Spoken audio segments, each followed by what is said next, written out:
सुजाता सुबह सुबह हॉल में बैठी मटर छील रही होती है। तभी सुजाता की बहू रश्मि का वहाँ आना होता है।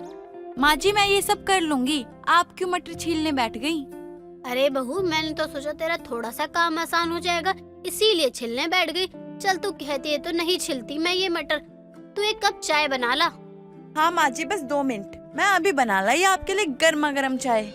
अब रश्मि किचन में जाती है और पानी गर्म होने के लिए चढ़ा देती है और 5 मिनट के अंदर ही अपनी सास के लिए चाय बना कर ले आती है। माँ जी जल्दी लीजिए चाय, बहुत गर्म है, मुझे और भी काम है। अरे बहू, क्या बात है, तू तो समय से भी आगे चलती है। मैंने तुझे चाय बनाने को कहा, तू तो चाय भी ले आई। वैसे चाय में उबाल तो आई थी ना? हाँ माँ जी, आप पी कर देखिए, आपको अच्छी लगे तो मैं और दूसरी बना दूंगी चाय। अब सुजाता चाय पीती है तो उसे चाय काफी पसंद आती है। इधर रश्मि किचन में अपना फ्रिज से मटर निकालती है और जल्दी जल्दी खाना बनाने में लग जाती है। और तो और रश्मि का खाना कुछ ही देर में बनकर तैयार हो जाता है, जिसके बाद वो घर के कामों में लगती है। बहू, खाना बन गया। हाँ माँ जी, वो तो कब का ही हो गया। आपको या पापा जी को भूख लगी हो तो खा लीजिए। अरे बहू, मैं तो तेरी इस फुर्ती की दीवानी हो चुकी हूँ। क्या काम करती है इतनी जल्दी, तो आज तक मैंने पानी नहीं उबाला होगा। माँ जी, मुझे शुरू से ही जल्दी काम करने की आदत है और मेरी माँ तो इससे बहुत जल्दी काम करती है और ऐसा कभी नहीं हुआ कि उसमें कोई नुक्स निकाल दे। समधन जी को मैंने खूब काम करते देखा है। बहू चल, तू काम कर ले, मैं थोड़ा शांति से मिलकर आती हूँ। हाँ माँ जी, अभी तो ढेर सारे कपड़े भी हैं धोने के लिए। सुजाता अब अपनी पड़ोसन शांति के घर जाती है और इधर रश्मि कामों में लगी होती है और सुजाता शांति से कहती है, अरे शांति, क्या कर रही है? अब तक तेरे घर का काम नहीं हुआ क्या? अरे तेरी बहू है तो बड़ी ही कामचोर है। मेरी बहू को देख, अब तक उसने खाना तो क्या, घर का काम भी निपटा दिया है। तेरी फुर्तीली बहू की तो बात ही कुछ और है। वैसे मेरी भी बहुएं भी अच्छा काम करती हैं। मैं तो कहती हूँ तू अपनी बहू को मेरी बहू के पास फुर्ती में खाना बनाने के लिए भेज दे, कुछ तो सीख ही जाएंगी। देख सुजाता, तेरी बहू चाहे कैसा भी काम करती हो, लेकिन मैंने कभी तेरे घर जाकर तेरी बहू के बारे में तुझे कुछ नहीं कहा, तो तू मेरी बहू को क्यों ताने मार रही है? अरे तू तो खामखाई बुरा मान गई। चल, अभी एक कप चाय ही पिला दे। घर आए मेहमान से चाय पानी भी नहीं पूछ सकती है क्या तू? अरे रुक, अभी बनवा देती हूँ चाय, बहू को कहकर। बहू, 2 कप चाय लेकर आना। अब सुजाता और शांति हॉल में बैठे बातें करने लगते हैं और जब काफी समय तक चाय नहीं आती तो सुजाता शांति से कहती है, शांति, मैं चलती हूँ, चाय रहने दे। इतनी देर में तो मेरी बहू चाय क्या खाना बना लेती।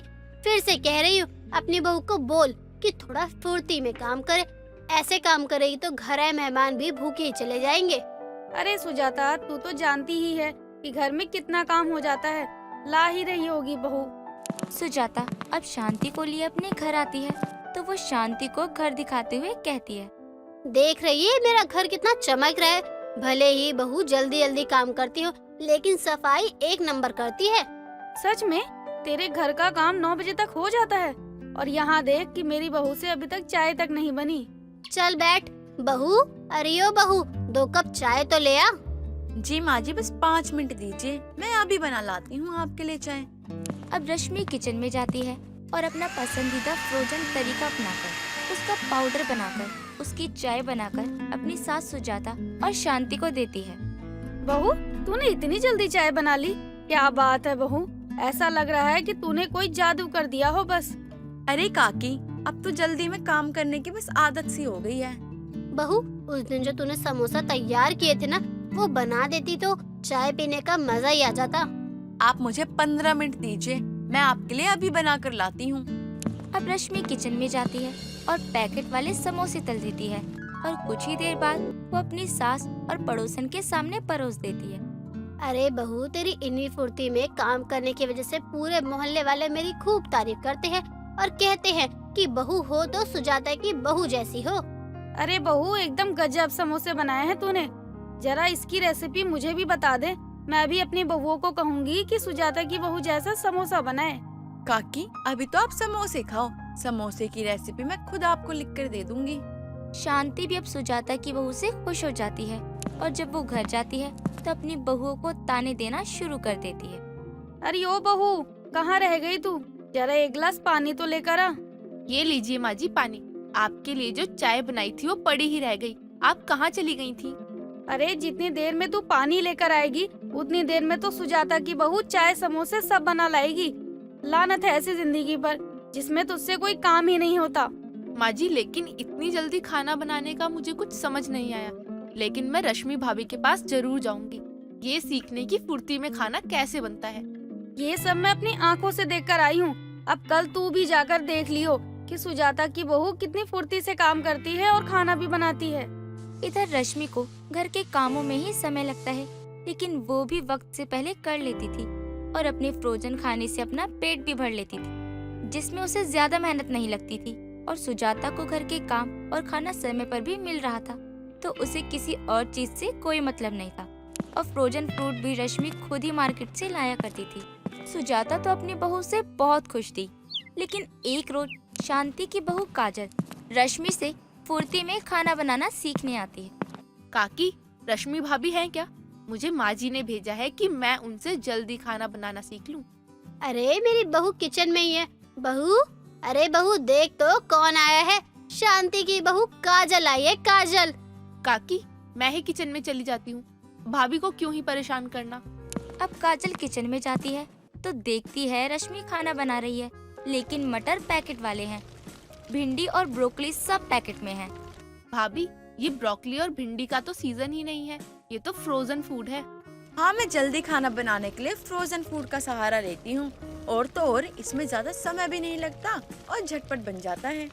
माँ जी कैसे कह रही थी कि रश्मि भाभी में इतनी फुर्ती है कि वो जल्दी खाना बना लेती हैं, बल्कि वो जो इस्तेमाल करती हैं मुझे नहीं लगता माँ जी और काकी को पता भी होगा। चलो तो आज सुजाता काकी को सच से रूबरू करवा ही दिया जाए। अब जब काजल हॉल में जाती है तो उसे सुजाता के साथ अपनी सास शांति भी दिख जाती है। अरे माँ जी, अच्छा हुआ कि आप भी यही हैं। वो मैं आपको भाभी के फ्रोजन फूड के बारे में बताने आई थी, जिस कारण वो झटपट खाना बनाने के बाद घर का काम कर लेती हैं और उन्हें फ्रोजन फूड पसंद भी तो है। ये क्या होता है, फॉरेन फूड? मेरे भी पल्ले कुछ न पड़ रहा है कि आखिर बहू क्या कह रही है। काजल ये सब बातें कर ही रही होती है कि तभी वहाँ पर रश्मि आ जाती है और अपनी सास और पड़ोसन शांति को फ्रोजन फ्रूट का मतलब समझाती है, जिस पर सुजाता अपनी बहू से कहती है, तो इस वजह से तेरा काम जल्दी हो गया था। जो भी है बहू, लेकिन तूने मुझे धोखे में रखा है। माँ जी, समय तो उतना ही लगता है, लेकिन मेरी आदत है जल्दी काम करने की। और बता दूं, मुझे ये बहुत पसंद है। बहू, ये सब ना जाने कब के होते होंगे, और तो और इसमें केमिकल भी यूज होता ही होगा। बहू, अब तक तो मैं इससे अनजान थी, तूने बना लिया अब तक, लेकिन अब आगे ये नहीं बनना चाहिए। सुजाता के लिए भले ही रश्मि फ्रोजन फ्रूट्स का इस्तेमाल न करती हो, लेकिन अपने लिए वो फ्रोजन फ्रूट्स ही बनाती थी और अपनी सास के लाख मना करने के बाद भी वो अपनी आदत में बदलाव नहीं ला पा रही थी। मीना के पति की कुछ दिनों पहले ही मौत हो गई थी और उसके पति के जाने के बाद उसकी 3 जवान बेटियां मीना के साथ रहा करती। लेकिन पति के मर जाने का गम मीना को नहीं था, बल्कि अब तो उसे मानो आजादी सी मिल गई हो। ना कोई रोकेगा और ना ही कोई टोकेगा, क्योंकि मीना एक बिगड़ी हुई औरत थी, जिससे कि उसकी तीनों बेटियां परेशान रहती। एक रात मीना बहुत देर रात तक बाहर रहती है, जिसकी वजह से उसकी तीनों बेटियां बहुत चिंता में थी। तभी दरवाजे पर दस्तक होती है और राधा दरवाजा खोलने जाती है तो वहाँ मीना को नशे में पाती है। अरे माँ, आप इतनी रात में आई हो, कहाँ थी सुबह से? आपको पता भी है हम तीनों बहनें कितनी परेशान हो रही थी आपको लेकर। अरे क्यों चिंता करती हो तुम तीनों मेरी? बाहर ही तो गई थी, अपने दोस्तों के साथ ही थी मैं। अरे माँ, इस उम्र में आपके कौन से दोस्त आ गए? हमें तो मिलवाया नहीं आपने अपने इन नए दोस्तों से। अरे तो अभी नए नए ही बने हैं ना, तो कैसे मिलवा देती? माँ, ऐसे कभी भी किसी अनजान के साथ मत जाया करो बाहर। आपको पता है ना माहौल कितना खराब हो रहा है। अरे बच्ची थोड़ी हूँ मैं जो मुझे इतना डांट रही है तू। हाँ, यही तो दिक्कत है माँ कि आप हमारी माँ है। अगर बेटी या बहन होती तो एक खींच कर कान के नीचे देते हम। हो गया तेरा, अब मैं जाऊँ घर पे या और भी कुछ बचा है सुनने के लिए? इतना कहकर अब मीना झूमती हुई अपने कमरे में चली जाती है और यहाँ राधा अपनी माँ की हरकतों से परेशान हो जाती है। राधा घर का दरवाजा लगाकर कमरे में जाती है, जहाँ पर उसकी बाकी दोनों बहनें कहती हैं। क्या हुआ दीदी, माँ आ गई घर? आ तो गई लेकिन नशे में धुत है। अब मैं उनका क्या करूं बताओ। अब कर भी क्या सकते हैं। अगर ज्यादा उन्हें मना करेंगे तो सोचेंगी कि पापा के जाने के बाद हम उनके साथ कुछ गलत कर रहे हैं। हाँ, और वैसे भी माँ की भी तो जिंदगी है ना, अब वो कैसे भी जिए, हम उन्हें कुछ बोल थोड़ी सकते हैं। हाँ वैसे तुम दोनों भी ठीक ही कह रही हो। चलो अब रात ज्यादा हो गई है, चलकर सो जाते हैं। इतना कहकर अब तीनों बहनें सो जाती हैं। अब अगली सुबह सभी नाश्ते की टेबल पर बैठकर नाश्ता कर रहे थे। तभी वहाँ मीना आती है और अपनी तीनों बेटियों को देखकर कहती है, अरे सब उठ गए, क्या बना है आज नाश्ते में? माँ आज नाश्ते में मैंने आलू के पराठे और अंडे का ऑमलेट बनाया है। अरे ये भी कोई नाश्ता है? मेरे लिए कम से कम कुछ अच्छा बना देती, जैसे सैंडविच। लेकिन उससे पहले मेरा सर बहुत घूम रहा है, मेरे लिए नींबू पानी बना दे। माँ अगर आपको इतनी ही परेशानी होती है तो आप इतनी पीती ही क्यों हैं? अरे अब तुम्हें मेरे खाने पीने से भी परेशानी हो रही है। एक दिन ऐसे तो तुम्हें मेरे इस घर में रहने पर भी दिक्कत होगी। अरे माँ, राधा का ये मतलब तो नहीं है, आप इतना क्यों गुस्सा कर रही हो? लो अब इस चुईया की भी जुबान खुल गई है। माँ आपको तो समझाना ही बेकार है, आपको जो ठीक लग रहा है आप वो करो। इतना कहकर राधा और कोमल वहाँ से चली जाती हैं और सपना अपनी माँ को नींबू पानी दे देती है। यूं ही दिन बीतते जाते हैं और एक शाम सपना अपनी माँ मीना के साथ बाजार सामान लेने जाती है और बाजार में सपना की माँ शॉर्ट ड्रेस पहन कर गई थी। वहीं सपना सूट सलवार में। मीना को देखकर एक लड़का कहता है, हेलो मिस, कैसी हैं आप? मैं तो बहुत ठीक हूँ, तुम कौन? दिखने में तो बहुत ही स्मार्ट और बॉडी भी बहुत मस्त है। आपका भी कोई जवाब नहीं है। मैंने उस रात आपको बार में देखा था डांस करते हुए। वैसे क्या आप सिंगल हैं? ओ या, मैं सिंगल हूँ बचपन से। कोई शक? अरे माँ, ये आप क्या कह रही हैं? मैं यहाँ आपकी बेटी खड़ी हूँ और आप इस चप्पड़ गंजू को सिंगल बता रही हैं? क्या कहा माँ? हाँ, माँ है ये मेरी माँ और इनकी 3 बेटियाँ हैं। ओ माय गॉड, 3 बेटियाँ? लेकिन सॉरी आंटी। क्या कहा आंटी? शर्म नहीं आती? एक कमसीन कली को आंटी कहकर बदनाम करते हुए। अरे 3 बेटियों की माँ को आंटी नहीं कहूँगा तो क्या कहूँगा? ये सुनकर आसपास के लोग हंसने लगते हैं और मीना का मजाक बनाने लगते हैं। ये देखकर मीना गुस्से में सपना को वहीं छोड़कर घर आ जाती है और मीना को यूं गुस्से में आते देखकर राधा उससे बात करने की कोशिश करती है, पर वो रुकती नहीं। फिर जब सपना आती है तो वो उससे पूछती है, अरे ये क्या हुआ माँ को? इतने गुस्से में क्यों आई है घर? कुछ हुआ है क्या बाजार में? अरे कुछ, बहुत कुछ हुआ है। एक लड़का माँ पर लाइन मार रहा था और ये लाइन पकड़ भी रही थी। कहने लगी कि मैं बचपन से ही सिंगल हूँ, तो मैं बीच में कूद पड़ी। बस तभी उस लड़के ने माँ को आंटी कह दिया और सबने इनका मजाक बनाना शुरू कर दिया। ओह अच्छा, ये सब हुआ है, तभी माँ इतने गुस्से में थी। खैर जो भी हुआ अच्छा ही हुआ, जो सच है वो सच है। यूं ही कुछ दिन और बीतते जाते हैं। अब भी मीना सुधरती रही। वो रोज शराब पीकर घर आती और पड़ोस के सभी लोग उसे देर रात आते देखकर उल्टी सीधी बातें किया करते और इन सब से मीना की बेटियों का अब बाहर निकलना भी मुश्किल हो गया था। एक शाम तीनों बहनें कहीं बाहर से घर लौट रही थी। तभी जिस लड़के ने मीना पर लाइन मारी थी, वही लड़का अपने एक दोस्त के साथ तीनों बहनों को जाते हुए देखकर कहता है, अरे ये जो लड़की जा रही है ना, इसकी माँ बहुत ही मस्त है देखने में, एकदम झकास। अच्छा ऐसा क्या?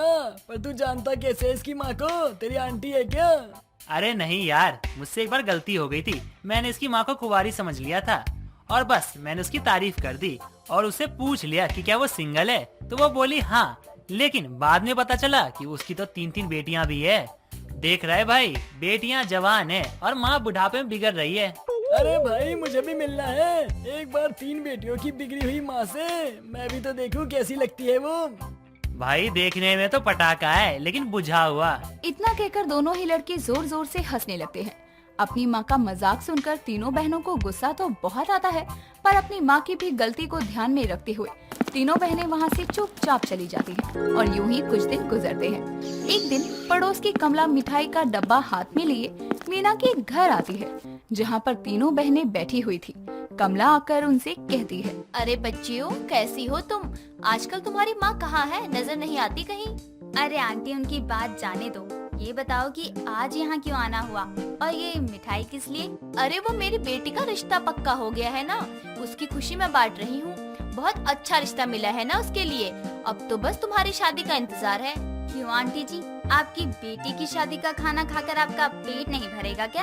अरे मेरा मतलब वो नहीं है, मैं तो बस ये कह रही थी कि कहीं तुम तीनों से पहले तुम्हारी माँ शादी ना कर ले। क्या मतलब है आपका आंटी जी?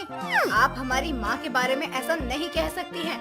मैं नहीं, सब कह रहे हैं। अरे बुढ़ापे में तेरी माँ ऐसे इश्क लड़ा रही है। इतना कहकर कमला अपने फोन में मीना और एक आदमी की वीडियो दिखाती है और ये देखकर तीनों बहनें दंग रह जाती है। अब क्या कहना है अपनी बिगड़ी माँ के बारे में? इतना कहकर कमला वहाँ से चली जाती है और फिर वो तीनों बहनें अपनी माँ की वीडियो देखकर बौखला जाती है और फिर मीना के घर आने का इंतजार करती है। शाम को जब मीना घर आती है तो तीनों एक साथ उसके सामने खड़ी हो जाती हैं और सवाल करती हैं। कहाँ थी आप तब से? आज किसके साथ पार्टी करके आ रही हैं आप? या कोई नया दोस्त मिल गया आपको? अरे ये सब क्या हो रहा है? तुम तीनों एक साथ मुझसे इतने सारे सवाल क्यों पूछ रही हो, वो भी एक के बाद एक? सवाल तो करेंगे ही ना जब 3 बेटियों की माँ बुढ़ापे में बिगड़ जाए। अरे तुम्हारी अकल पर पत्थर पड़ गए हैं क्या? कैसे बात कर रही हो तुम मुझसे? माँ हूँ मैं तुम्हारी। बंद कीजिए ये माँ वाला ड्रामा। हम कब से सह रहे हैं आपकी ये सब हरकतें। पापा के जाने के बाद से आपके तो जीने के तरीके ही बदल गए और आजकल किस नए बूढ़े के साथ घूम रही हैं आप? अच्छा वो, अब मेरा उससे कोई रिश्ता नाता ही नहीं है, मेरा उससे ब्रेकअप हो गया है। क्या कहा? ब्रेकअप? हाँ, वो मुझे धोखा दे रहा था। फिर मैंने सोचा कि इससे अच्छा तो तुम्हारा बाप ही था, चाहे जैसा भी था, उसने कभी धोखा तो नहीं दिया मुझे। आज के बाद मैं कभी किसी पर भरोसा नहीं करूँगी और न ही ऐसा कुछ करूँगी जिससे मेरी बेटियों को परेशानी हो। माफ करना मुझे मेरी बेटियों। अपनी माँ की ये बात सुनकर तीनों बेटियाँ बहुत खुश हो जाती हैं और अपनी माँ को गले से लगा लेती हैं। सीटी स्कैन MC स्टैन का फैन है जो एक बियर बार में काम करता है और वो हर दिन की तरह बियर बार में गाना गाने के बाद अपने दोस्तों के साथ बियर पीते हुए अपने दोस्तों से बातें कर रहा था।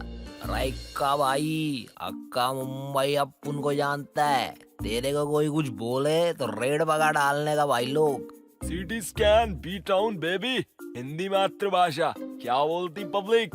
अक्षय, अपन सब एफसी भाई के कॉन्सेप्ट पे जाएंगे क्या? रेड भगा डालेगा भाई, बोले तो सिटी स्कैन खरे खरे स्कैन कर डालेगा। तभी एक लड़की नाचते हुए हाथ में ड्रिंक का ग्लास लिए आती है और वो सिटी स्कैन के 80,000 के जूते पर ड्रिंक गिरा देती है। तभी सिटी स्कैन का दोस्त इक्का उस लड़की से बोलता है, ये शाड़ी दिखता नहीं क्या? 80,000 का जूता है भाई का, समझी क्या? Whatever, shut up. भाई फोड़ डालेगा तेरे को, या समझी क्या? चल भाई को सॉरी बोल। ये शेमड़ी, 80,000 का जूता है, इसमें तेरा घर जाएगा, समझी क्या? भाई अपन लड़कियों के मुंह नहीं लगता, चल फुटले। छपरी लोग, ओ गॉड, कहाँ फंस गई मैं? क्या बोली शानी बिल्ली? 80 किलो का मेकअप करके अपने छोकरे लोगों को फंसाती है। वही समझी है क्या भाई को? निकल अब वरना। Oh hello, my father is a politician. भाई के तो फादर भी चीफ मिनिस्टर है, भाई के फादर को क्या तेरे बाप को निकलवा दे क्या? अरे बच्ची है रे, जाने देने का। बच्ची और मैं हॉट लड़की देखी नहीं है क्या कभी? ये हॉट वॉट अपने घर पर करने का समझी नहीं क्या? कब से तेरे को बोल रहे भाई जाने को यहाँ से? तेरे कानपुर में कर्फ्यू लग रहा है क्या? काफी समय तक राड़ा मतलब कि बहस होने के बाद बियर बार का मालिक झगड़े को शांत करता है और सभी अपने घर चले जाते हैं। हालांकि बियर बार का मालिक शुभम सिटी स्कैन से कहता है, सिटी भाई नई लड़की है, मैंने समझा दिया है, आप चिंता ना करें। शान पत्ती दिखा रही थी क्या वो अपने भाई को? बोलो भाई तो फोड़ कर आऊंगा बिच क्या उसको? रहने दे भाई लोग, लड़की से मुंह नहीं लगने का। ये छोकरा लोग बोले तो स्कैन कर डालने का, क्या समझा? यहीं खड़े खड़े बोले तो बी टाउन बेबी। अपन के भाई का स्वैग है बी टाउन बेबी, बोले तो हिंदी मातृभाषा CT scan baby. CT scan MC stand की तरह अपना लुक रखता था, जिसकी वजह से पियो पिलाओ बियर बार के दिन पर दिन कस्टमर बढ़ते जा रहे थे, जो ज्यादातर MC स्टैन के लुक में सिटी स्कैन को देखने और उसके गाने को सुनने आते थे। ऐसे ही एक दिन एक सुंदर सी लड़की उस बियर बार में पहली बार आती है, जिसका नाम नूरी था। और हर दिन की तरह आज भी सिटी स्कैन अपने दोस्त के साथ बैठा हुआ था और नूरी की दोस्त सीमा सिटी स्कैन की फैन थी। और इस बार नूरी जाते हुए सिटी स्कैन के जूते पर गलती से पैर रख देती है जिसे देखकर सीटी स्कैन का दोस्त इक्का राड़ा कर डालता है और सीटी स्कैन ये देखकर कि वो लड़की उसके जूतों पर पैर रखकर चली गई और सॉरी भी नहीं बोली, तो सीटी स्कैन उस लड़की से कहता है, मेरे साथ ट्रिप कर रही है क्या शेमड़ी? एक्सक्यूज मी, मुझे बोला क्या आपने? हाँ, भाई ने तेरे को बोला, मालूम नहीं क्या भाई कौन? नहीं मालूम तेरा भाई कौन, और इसको बोल ट्रिप नहीं ट्रिक होता है। ये शानी भाई का 80,000 का जूता है, समझी नहीं क्या? दोबारा बोलूं? नहीं समझी, दोबारा बोल। बॉम्बे में रहने का या नहीं? अगर हाँ तो भाई के तो जूते साफ करना ही पड़ेगा। अगर नहीं करेगी तो क्या करेगा बोलने का? इसमें तेरा खानदान जाएगा, तेरा घर जाएगा और तू भी जाएंगी। अब तू बराबर समझी क्या? तो तू भी सुन, अगर ज्यादा बोलेगा तो तू घर नहीं जाएगा, सीधा जेल जाएगा, समझा क्या छपरी? ए शेमड़ी, ज्यादा शानी मत बना, एयर भगा डालेगा मैं तेरे को। तू भी ज्यादा शाना मत बन, मैं भी एयर भगा डालेगी, because I am Bihar from Bhagalpur, मैं भी बिहारी है ब्रो। ये अपने साथ ट्रिप कर रही है क्या ब्रो? अभी मैंने इसके साथ ट्रिप किया ना ब्रो, तो यही रो देगी ये। सीमा अपनी दोस्त नूरी को झगड़ते देखकर सीटी स्कैन के पैर पकड़ लेती है और कहती है, सिटी स्कैन सर, मैं आपके बहुत बड़ी फैन हूँ और ये अपनी दोस्त है, माफ कर दो। अरे ले जाने का रे इसको यहाँ से, वरना स्कैन कर डालेगा मैं इसका यहीं। नूरी चल यहाँ से, तू इनके मुंह क्यों लग रही है? तू चुप कर, चेली बनी हुई है जो। सिटी सर चुप, इन छपरी की तो मैं आज वाट लगा डालेगी। क्या बोलती पब्लिक? हक से बोलता मैं नहीं क्या? अब नहीं समझी तो फोड़ डालेंगा मैं तेरे को, समझी? तो फोड़ कर दिखाना, मैं भी तो इधर ही खड़ी है ब्रो। ब्रो किसको बोली? शानी बिल्ली? शानी बिल्ली किसको बोला? उर्फी जावेद का बॉडी डबल। भाई इसका बहुत हो गया है क्या? अब भी मैं इसको नहीं छोड़ेगा। आई का भाई, इसी का तो एयर भगा डालने का। क्या बोलती पब्लिक? भाई जाने देना, अपन तो वैसे भी लड़कियों से बात नहीं करता। जा रहे तू निकल यहाँ से, चांद पत्ती कहीं और जाके दिखाने का। क्यों, लड़की से डरता है क्या जो बात नहीं करता? अरे शेमड़ी एक्टिवा जैसी शक्ल लेके घूम रही है और मेरे से जुबान लड़ाएगी। अरे चल चल निकल, समझी नहीं क्या? तू निकल, समझा क्या ब्रो? अरे कट टू कट बात करता मैं तेरी तरह छपरी चाले नहीं आती क्या मेरे को, समझी क्या? इतना झगड़ा होने के बाद बियर बार का मालिक झगड़े को शांत करवाता है और नूरी की दोस्त सीमा उसे घर लेकर जाती है। हालांकि सिटी स्कैन के 80,000 के जूते के पीछे ये दूसरी बार झगड़ा हो चुका था और सिटी स्कैन भी अपने जूतों के साथ कॉम्प्रोमाइज नहीं करना चाहता था। आखिर थे भी तो 80,000 के जूते, जिसके चलते सिटी स्कैन हर किसी से लड़ पड़ता था। इक्का के जन्मदिन के दिन बार में सिटी स्कैन गाने के बाद कहता है, बीट डाउन बॉय भी हिंदी मातृभाषा, क्या बोलती पब्लिक? ये आजा भाई, आज तेरा भाई पिलाएगा खिलाएगा फुल नाइट पार्टी ब्रो। मेरे भाई का बर्थडे है, मेरे भाई का बर्थडे। इक्का भाई जन्म दिवस की शुभकामनाएं, बीट डाउन बॉय भी। अब की बार बियर बार के बाउंसर का पैर सिटी स्कैन के जूतों पर चला जाता है और सिटी की पैर की छोटी उंगली में फ्रैक्चर हो जाता है और दर्द से सिटी चिल्ला पड़ता है। बस चल, शेमड़ी दिखते नहीं तेरे को? के बोलना छोरे? दिखता नहीं क्या तेरे को? आंखें हैं या बटन? भाई के जूते को छोड़, पैर की उंगली तोड़ डाली तूने। अब भी बता तेरा मैं क्या करेगा? के होया, मर्द को भी दर्द होया करे के? गड़े गड़े तेरा एयर भगा डालेगा मैं। तू अपने आप को क्या समझती शेमड़ी? ओ चूजे की शक्ल के छोरे, जितनी जान है शरीर में उतना तो बोलने लग रहा है तू। ये बबली बाउंसर से पंगा ले होगा तू। बाउंसर होगी अपने घर में, समझी क्या? इधर तूने भाई के 80,000 के जूतों पर जो अपने पाँव डाला है ना, उसे साफ करने का, और भाई के पैर में फ्रैक्चर कर डाला क्या तूने? मैं तेरे को छोड़ेगा नहीं। मैंने तू हाथ लगा कर देख तो छोरे। ये तू हो गया अपने घर की पहलवान, समझी क्या? भाई के बुलाने पर रखा मुंबई आता है और मेरे बुलाते है पूरा हरियाणा। वैसे शेमड़ी बहुत देर से मैं तेरे को समझा रहा है, मैं फोड़ डालेगा बता रहा है मैं। तू ऐसे नहीं मानेगा। जितना तू मेरे साथ शानी बिल्ली बन रही है ना, उतना पछताएगी, समझी क्या? भाई जाने देने का, बाउंसर है। एयर भगा डालेगा मैं इसका 80,000 के जूते में। ये तो जाना मांगता, पर अब 80,000 के जूते में इसको सारा अकड़ जाएगा ब्रो। सिटी स्कैन नाम है मेरा, घड़े घड़े स्कैन कर डालेगा तेरे को ब्रो, बता रहा है मैं। चौधरी ना बने, थोड़ा खा पी के आई हो। भाई का मजाक नहीं बनाने का, समझी क्या? तेरी हेयर भगा डालेगा मैं, जा यहाँ से। तभी ये सब सुनकर बबली बाउंसर सैम के एक थप्पड़ जड़ देती है और कहती है, यो फूफागिरी अपने घर पे करिए, जेड़ा तेरी छपरीगिरी ना चल है।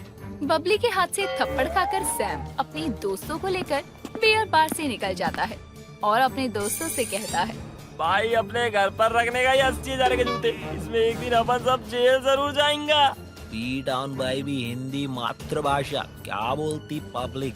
मेरे 80,000 के जूते में तुम लोग भी थप्पड़ खाएंगा, इसलिए इसको मैं कल से घर पे रख के आएंगा, ताकि तुम लोग ना जेल जाएंगा ना थप्पड़ खाएंगा। सच बोलती पब्लिक। सीटी स्कैन बेबी, खड़े खड़े स्कैन कर डालेगा भाई तेरे को। इस तरह बबली बाउंसर सीटी स्कैन के सर से उसके 80,000 के जूतों का घमंड उतार देती है। दोस्तों, अगर आपको ये कहानी पसंद आई तो इसे लाइक करें, शेयर करें और कमेंट करके बताएं कि कहानी में आपको सबसे अच्छा क्या लगा।